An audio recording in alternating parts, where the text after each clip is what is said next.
start off by saying next week we are not going to be here. Because we're going to be in Hudson, New Hampshire for Momentum. It's going to be very exciting. So if you come here next week at 4 and 5 o'clock, you're going to be all alone because we're going to be over there. So there's that. And I also want to acknowledge that, I miss my pastor. I miss my pastor. So he's on vacation, and this is his last week being out vacating. So he will be here, well, not here next week, but he'll be back next week. So if you want to see Pastor next week, you can see him at Momentum. So there's that. And it's a little bare bones in here today. It's a little bit of a different atmosphere, but you know what? I don't think it is not a bad thing. It's not. Exactly. On my way here, I was thinking, kind of praying, preparing myself for the day, and I just got this impression of, we never know what God's going to decide to do. We never know what all is going to happen. God can do the impossible, and I feel He is going to do the impossible in this place. All He's waiting for, though, is the people of God to be a part of that. It's up to us. God has plans for today, and He's waiting for us to choose to be a part of all of that. All right, Psalm chapter 55, verse 22. And it says, "Cast your burden on the Lord, and He shall sustain you. He shall never permit the righteous to be moved." And you may be seated.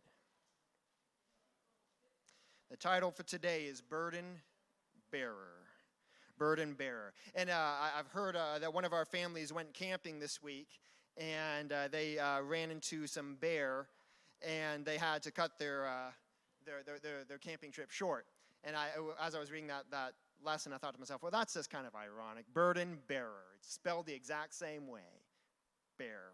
Anyways, so many of you might just be familiar with this, with the name Hercules, the name of a Greek hero. So in Greek mythology, this fellow named Hercules, I won't go into the backstory. I am a history buff, but I won't go there. But Hercules, he was given several different tasks and trials that he had to complete. And one of these trials was he had to go get a golden apple from a tree. And that sounds simple, but the tree itself was guarded by these women, and they were called the Hesperides. And so Hercules tries to figure out, how am I going to go get this apple?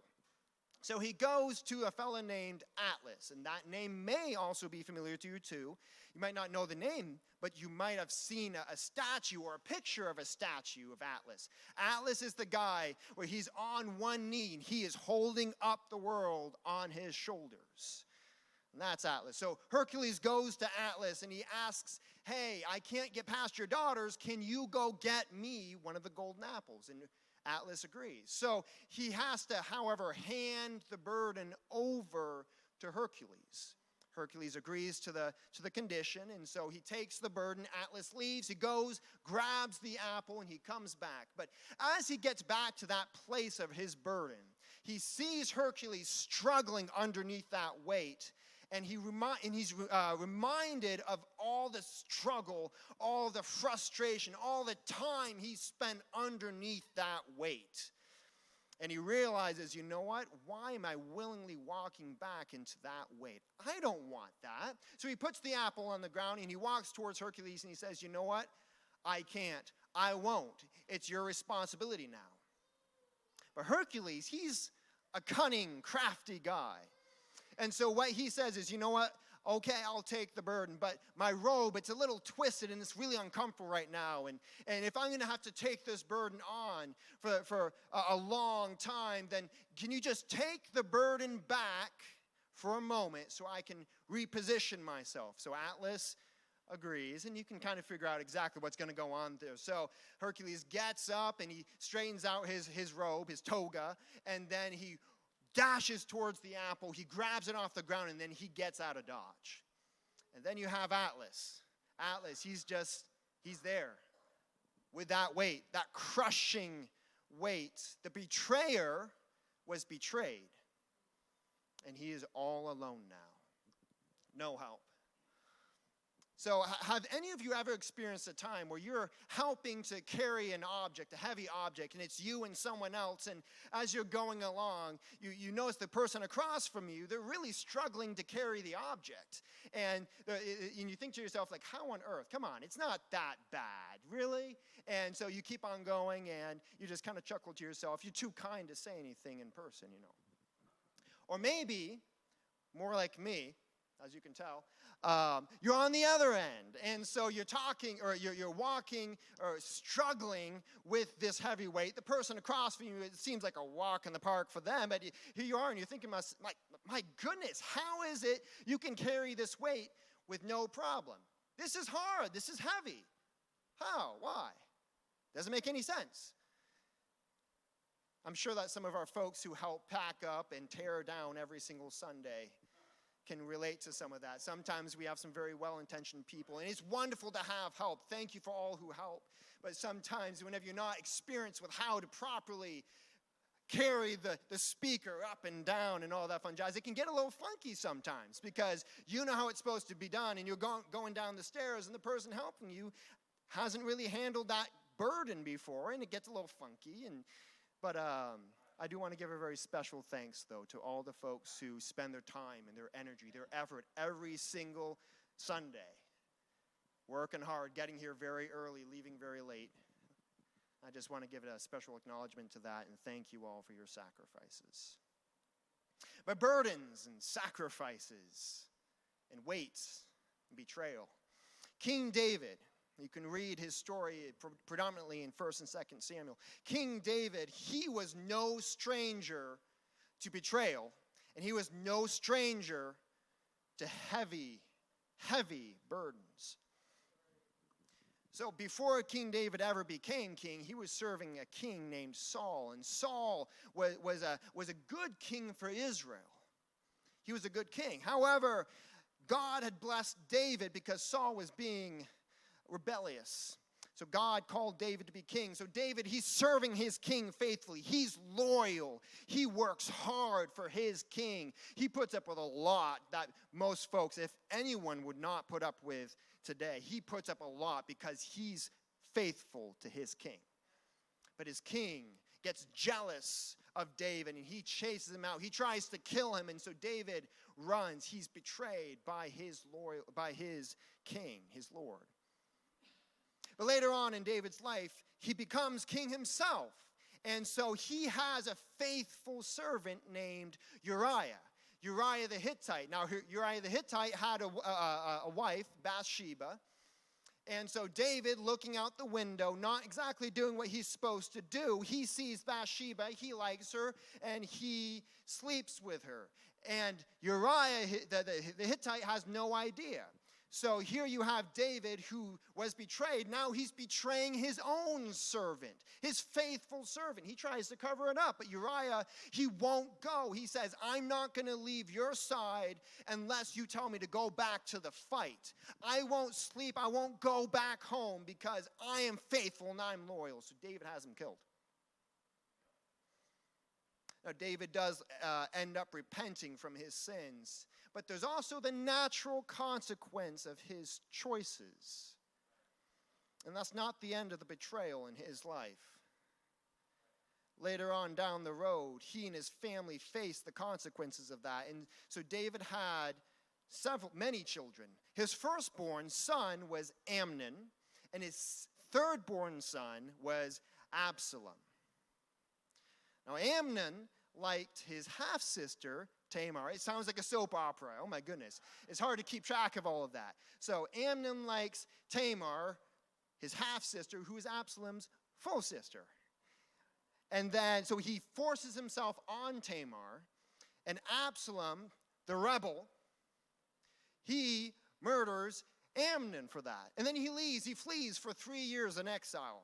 He's brought back to Jerusalem, to the king. However, that's Still not the end of that story. So as the people in Jerusalem, what they would do is they would go and petition their king. They would go and seek an audience before the king, seeking wisdom and asking questions and asking for favors and so on like that. So here you have Absalom, who's back home, and he's seeing these people traveling up to his father.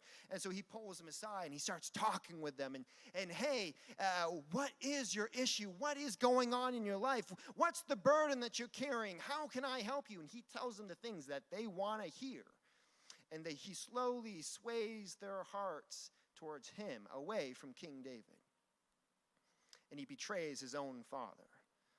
As if that wasn't bad enough, King David also had a very faithful advisor named Ahithophel, a man who, whenever people asked him for wisdom and guidance, it was as if God himself was sharing that wisdom with them. It was incredibly wise and it was incredibly smart.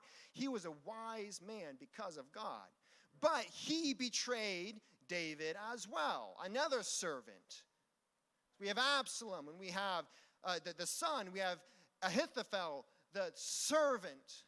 And so here we have this rebellion growing. And so David gets wind of that and he ends up leaving Jerusalem, leaving the kingdom of God in that day, the people of God. And as he's leaving Jerusalem, he has one of Saul's old family members who's following him and his group out in the wilderness as they're trying to escape.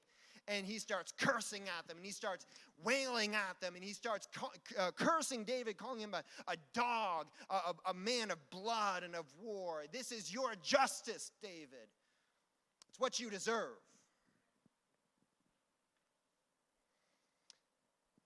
And as I think about all that went on in that time period, I think to myself, how would I have actually handled that, you know? Rebellion from my own family members, from my closest friends. I'm supposed to be the king, and yet the people have turned against me. I'm on the run, and now someone's cursing at me and saying, this is your justice. I don't think I would have handled that very well. Some of David's companions were saying, you need to kill that guy who's cursing you. And he said, no. He was the king. He could have done that, but he said no. Why? How did he handle that so well?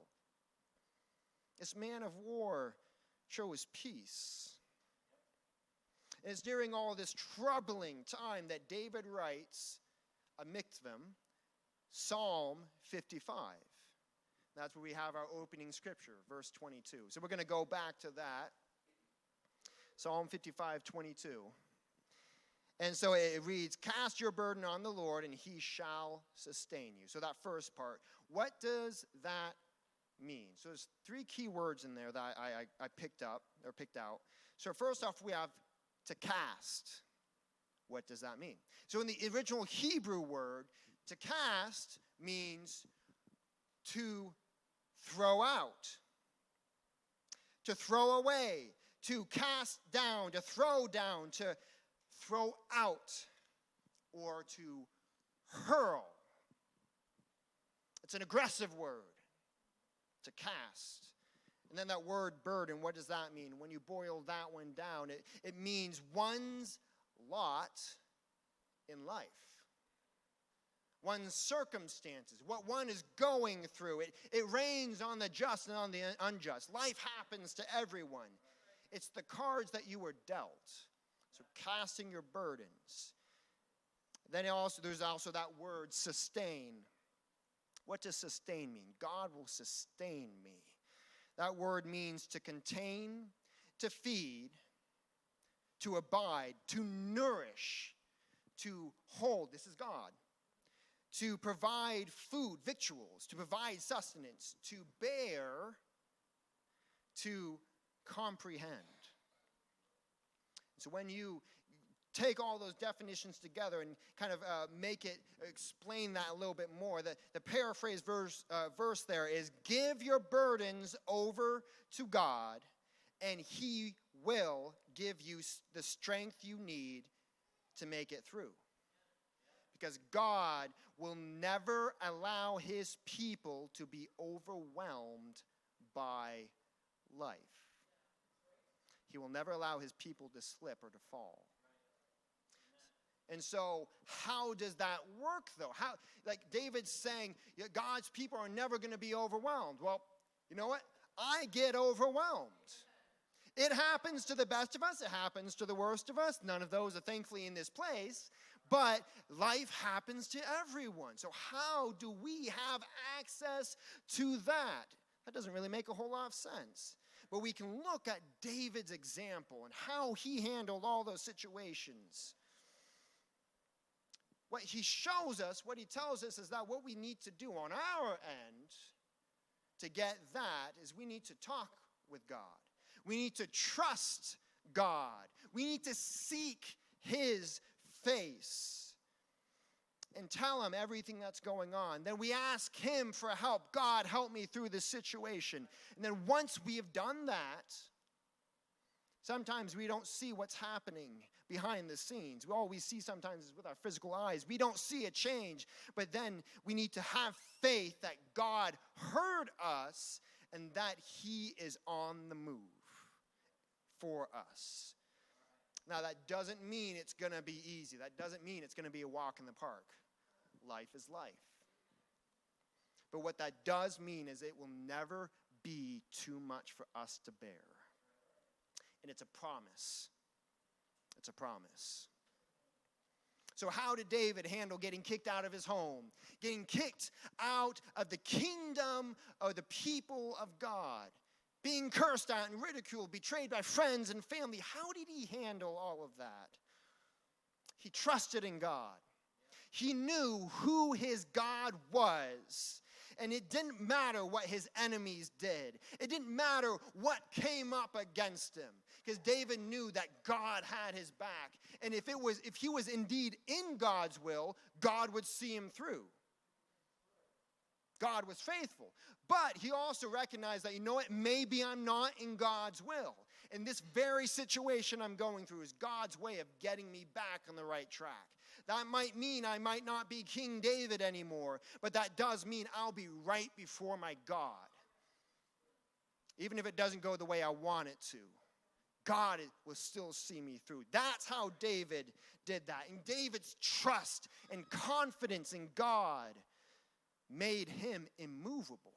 It was absolute confidence and trust in God. No matter which way it goes, God's got my back.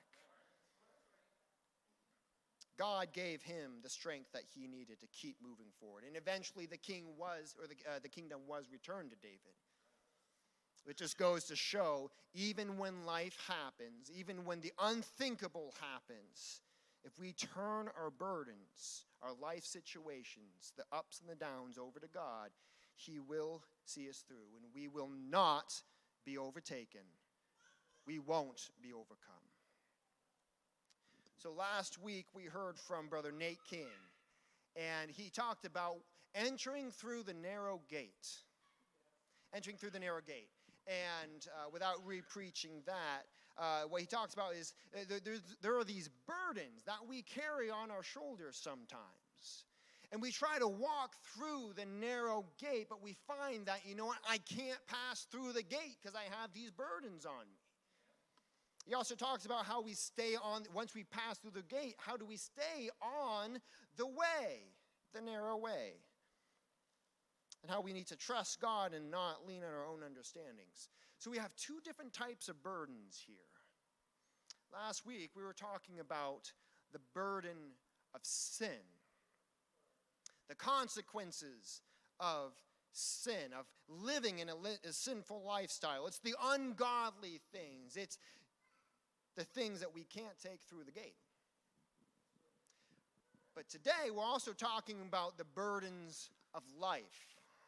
It's the unexpected. It's the everyday. It happens to everyone. It's the finances. It's the broken cars. It's the unpleasant bosses and coworkers. It's the frustrating things. And we can and will walk through life with those burdens. The flaws and the weaknesses that we have in ourselves. The sicknesses and the diseases, like Pastor said, walking with a limp. walking through life with that type of burden. So, the burdens of sin, it's something that we leave with God. If I've done something that I shouldn't have done in the past or even today, I need to make sure I'm giving that over to God. I need to repent of my sins. I need to make sure that I'm doing what is right and leaving it behind. I can't carry that burden with me. And once I've given it over to God, trusting that the blood covers the multitude of my sins, I move forward, leaving it behind. Whom the Son has set free is free indeed. I'm not shackled to that anymore. I'm not bound and stuck and hopeless and helpless. I have a hope. That is my God's gift to me. And so the people of God should never carry that burden once they've given it over to God. We leave it behind. But then there's the burdens of life, and it is the things that we will continue to carry. Now, that doesn't mean there's the consequences of sin. We live in a sinful world. Sometimes I've sinned in my past, and I'm bringing some of those consequences with me. God's forgiven me. They're under the blood, but I still have to deal with the natural consequences of that. And oftentimes, I'm living with the consequences of someone else's sin, because we live in a sinful world. So I'm going to carry some of those burdens with me as well. And that's not easy. You know, it's easy to say, well, it's their fault, it's their fault, but that's part of living in this life. But God will never ask us to carry something that we cannot carry without him. It's never going to be too much when God gives us something to bear. Because he says at one point, take up your cross and follow me. That's a burden. The cross isn't representing sin necessarily. What it's representing is a life of giving to God, putting the flesh under submission, not giving in to temptation. Like Paul said, I die daily. I'm not going to give in to sin, but that means I must rein myself in every single day. The consequences of sin. Jesus also said later on, follow me.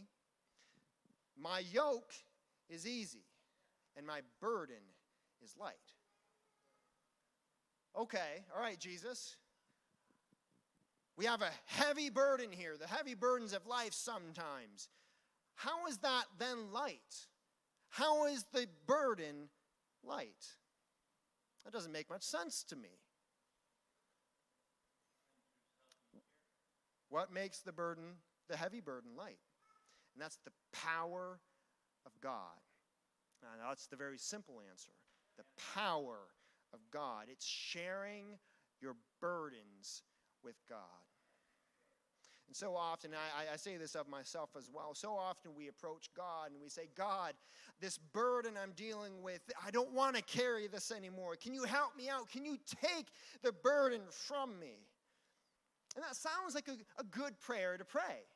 God, I don't want this anymore. Take it away. Take it away. Because Jesus himself in the Garden of Gethsemane, just before he's arrested and tried and bruised and beaten and crucified, he prays the prayer, take this cup, this burden from me. I don't want it. This is a heavy burden. There's pain. There's shame. There's humiliation. There's heaviness. I don't want that burden. But then his next word puts all that right back on top of its own head. He says, nevertheless, not my will, but your will, God. Not my will. My flesh doesn't want to go through this. But it's not about what my flesh wants. It's not about my personal comfort. It's about your will, your plan.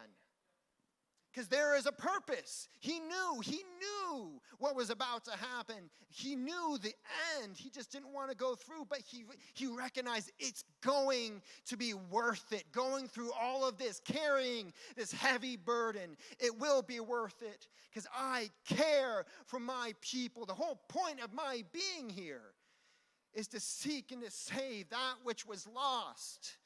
And if I don't go through this, that's not going to happen. So it's a burden I need to bear. It was the price, a heavy price that was worth paying to our God. And he did that for each and every one of us. The greatest people in the Bible faced incredibly tough situations in their life. We have Job, for example, and Abraham and Moses. They went through a lot in their lives. So there's also the Apostle Peter, who we can just go at the end of his life. He was crucified upside down. Crucified like his Lord, like his God. But yet, he was nonetheless crucified for the sake of the gospel. The Apostle John, he was supposed to be executed. It didn't quite work out. He was dipped in oil, boiling, burning oil.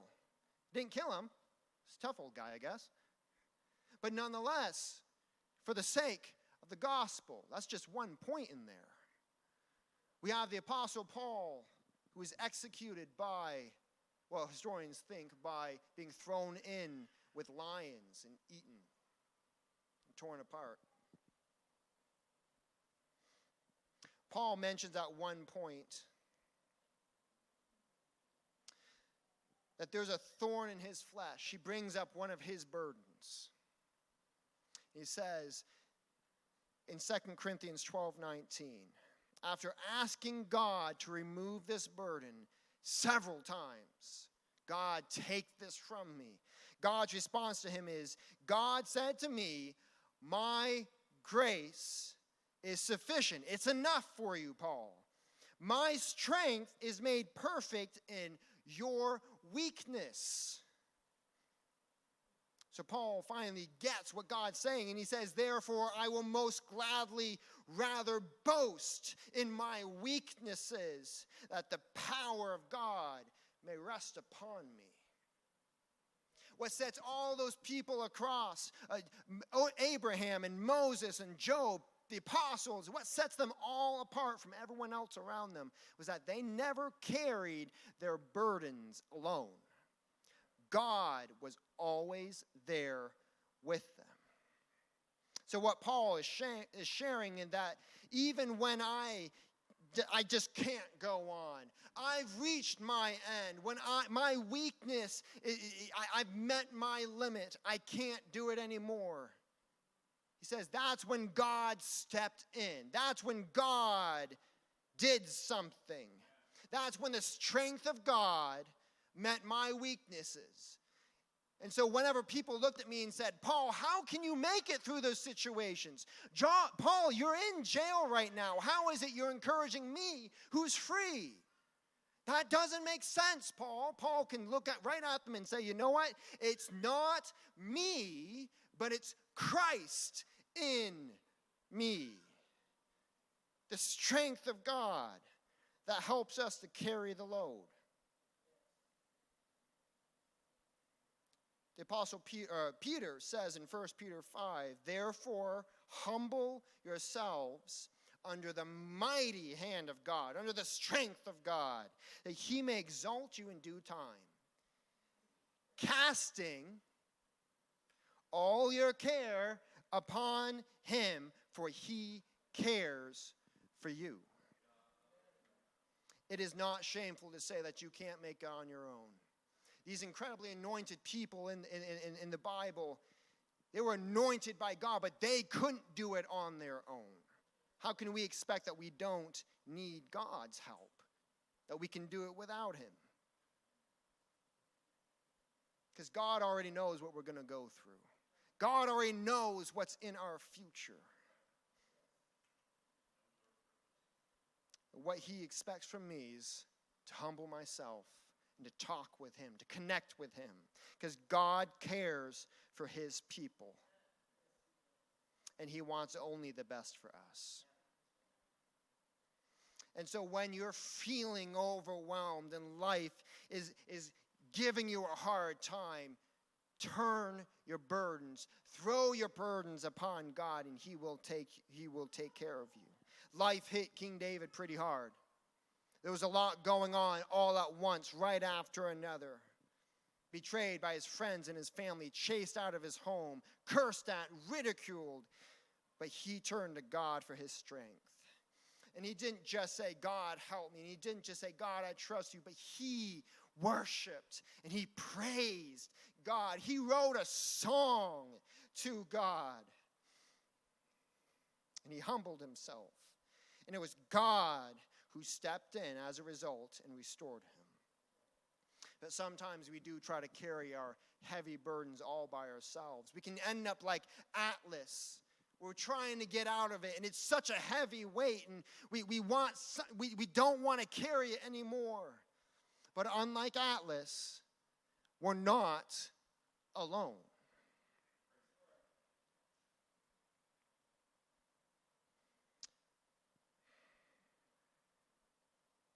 No one likes to carry the burdens of life.